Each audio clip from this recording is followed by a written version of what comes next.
Hi guys, welcome back to another video. Today's topic is all about weight loss and keeping that weight loss for the long term rather than the short term. So remember, it's a marathon, not a sprint. Start slow, start easy, and build progressively as you improve. If you get the results too fast, you're probably going to lose them just as fast as well, because you won't have had time to break old habits and make new ones. So don't forget to smash that like button, guys, and subscribe if you haven't already. That really helps the channel and I appreciate it to no end. Step 1. Increase your NEAT, non-exercise activity thermogenesis. These are the calories that you burn through movement throughout the day, which is not necessarily in the gym.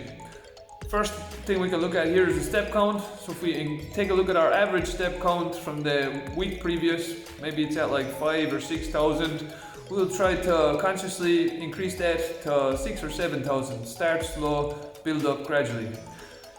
For this, you could just walk to the bottom floor to go to the toilet, park further away from the shop when you're going to get your shopping, or take a little walk on your lunch break for 10 minutes after you eat your food. Every small change makes a big difference when they're added together and accumulated over time.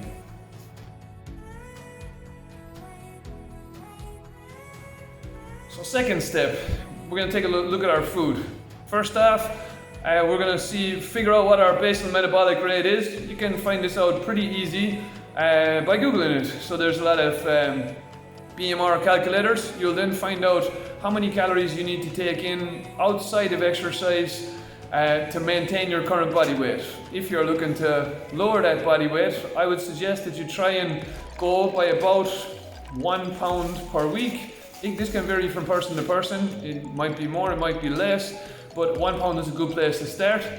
So to lose 1 pound a week, you need to cut roughly 500 calories, well not roughly, exactly 500 calories per day for 7 days. So 7 by 5, 3,500. You can do that through exercise, so your extra little bit of walking. And then after that, you want to take a look at unnecessary calories in your diet to see can you lower those to get up to that 500 calorie number. So what calories are unnecessary? Well, first off, we could look at like junk foods, so like chocolate and sweets and stuff like that. But also we want to remember that if we cut all of these out straight away, like all of a sudden, that you most likely not going to keep that up. So what you want to look at is like what calories could you reduce whilst still getting the same effect. So for example, a coffee, so we could take a cappuccino and make it a black coffee. We'll cut off maybe north of 100 calories. But we'll still get our coffee in the morning, you know, and you could still have your cappuccino 1 day a week. We're gonna make a good dent in that 500 calories from that. Next up, we could take a look at like one of your meals. Let's say you're making a burger at home.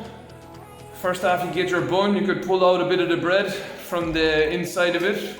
Take off, like I've done that before with some of my recipe videos, and took off 100 calories. Just from pulling the inside of the roll out when making a roll. So you take out your inside of the bread, you switch up your mayonnaise dressing for a yogurt dressing. So you can do the same thing like garlic sauce. You use yogurt, garlic, parsley instead of mayonnaise, garlic, parsley. After that, you get some reduced fat cheese instead of normal cheese, or you just cut out the cheese and go for something that's lower in calories. And after that, you make your own burger with 5% beef or maybe even turkey, instead of using the ready-made burgers that you buy in the shop that might be a little bit higher in fat and so a little bit higher in calories. Small changes like that going to make a big difference if you stack them up over time. So make those small changes this week, keep those small changes next week and the week after and the week after for the foreseeable future.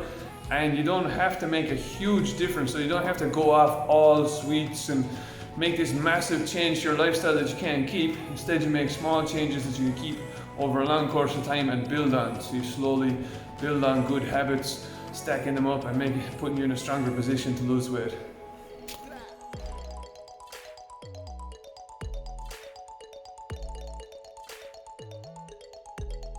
So next up is our resistance training journey.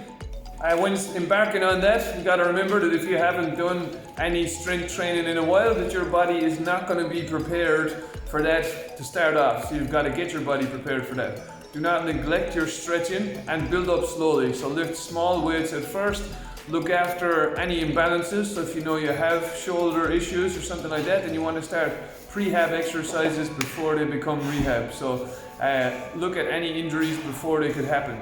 Very important here to use good form, good technique when starting as a beginner. With my beginner students in calisthenics, I encourage them not to go to failure while they're still in the beginner stage. So when they're doing push-ups, I'm only looking for perfect form push-ups. I'm not looking for those last one or two where the form breaks down, because you don't need that as a beginner. With your newbie gains, your beginner gains, you're going to see progress no matter what you do, really. As long as you make that with good form, you can keep going for the longer term. So, and what I mean by you're going to see good progress from anything is, if you go from doing no exercise to doing just a little bit of exercise, your body is going to grow.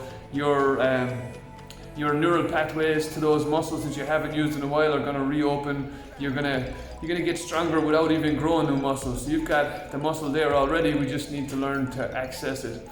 So, main number one point for starting off on your resistance training journey for me has got to be to avoid injury. Looking up a fitness professional, a good one, and getting some direction or advice can be very important. So getting a trainer, going to a class, somewhere where you can learn how to do things properly is definitely recommended by me. After that, if you have any old niggling injuries or anything like that, go to your physio. Like, ask your physio what corrective exercises you could be doing, and do them.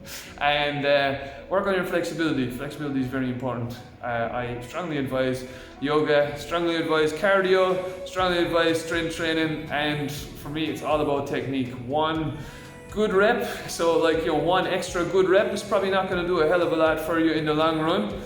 But one bad rep can make a huge difference, because you're not going to get any progress if you're injured on the couch. So look after your form.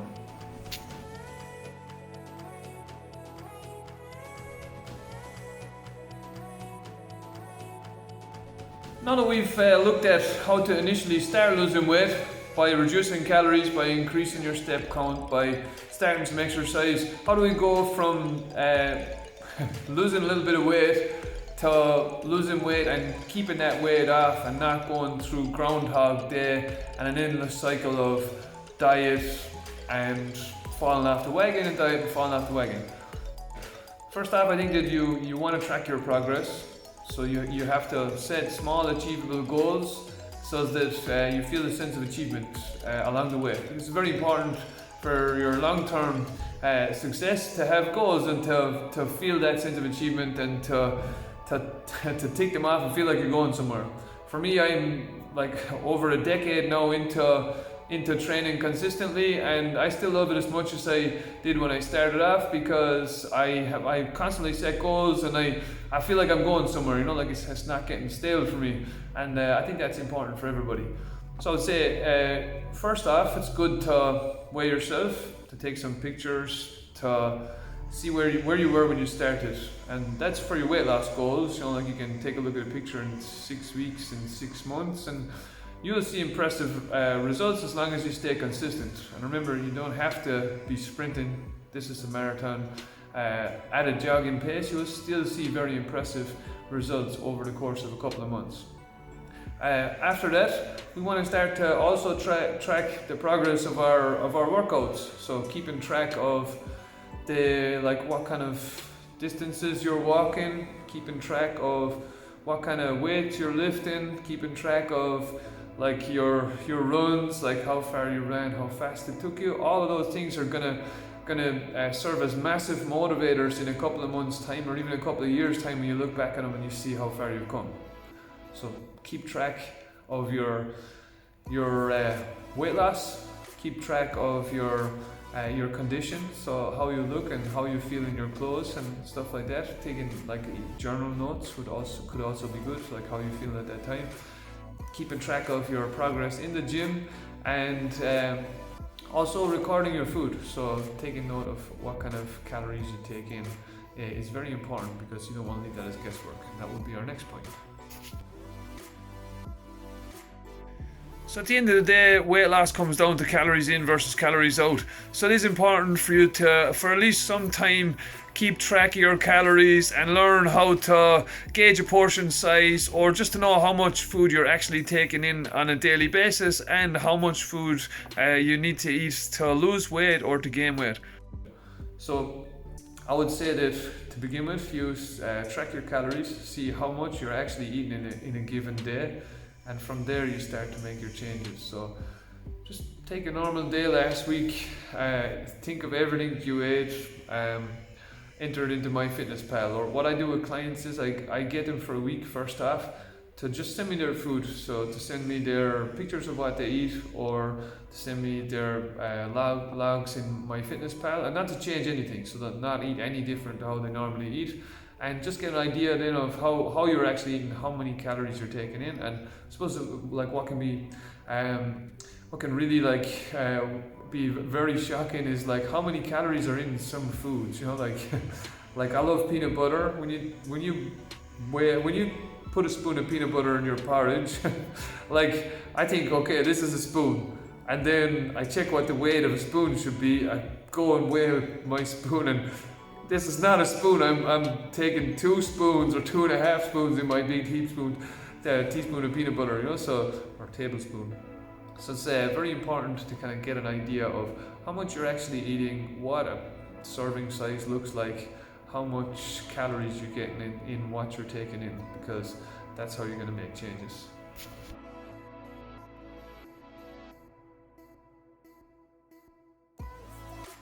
So next up is making positive associations with exercise. So I think that this one is really important for me, and that's like so making exercise like a social event, like going to a class, finding some friends in the class, you know, like making like having the exercise as a social outlet. Maybe finding a gym buddy, working out with someone, or for me, I like to go for walks with my family, with my wife, and with my mother, and get everybody involved. Go with my nieces, you know, like I want to like form a positive attachment with food or with exercise. You know, like so I want to really enjoy the exercise that I'm doing. And for me, that was like a big part of why I found calisthenics, because it was just something that was fun to me, and I got to explore new ways of exercising. And that could be important later down the road, is finding things that keep you interested and keep you enjoying your exercise. I would say that for sure there are some exercises that I don't enjoy that I do because I know they're good for me. But for the most part, like especially at the start, you should try and avoid things that you don't enjoy. You know, so like if you don't enjoy burpees, they're probably not a good way to start off your fitness journey. You better have to find something that you do like doing and go with that. But remember, at the start, it is hard to enjoy things if you're like when they're very hard for you. So this will come in time, and the more you stick with it, the more you're going to enjoy it. The more addictive exercise becomes, the more of a rush you get from it. You get your adrenaline rush. You get your positive endorphins. You know, like exercise gets more and more enjoyable as you go with it, and as the more your body becomes built for exercise. Try to avoid blowouts or cheat days. Instead of thinking in those terms, like it's a cheat and you wanna work against your diet, think of it as a treat, and you want it to complement your diet. So reward yourself, treat yourself with nice foods that you enjoy, but try and stick to foods that are gonna help to complement what you're doing. So a treat can be very important in longevity. You know, like you don't want to go for blowouts. You want to try and give ourselves nice foods in moderation, so that we don't have to revolt against our diet and cheat or have a cheat day. So my last piece of advice is to find a healthier way to enjoy the foods that you like. When you're dieting, most people will look at dieting as like eating foods that they don't like because they're healthy, and not eating foods that they do like because those are unhealthy.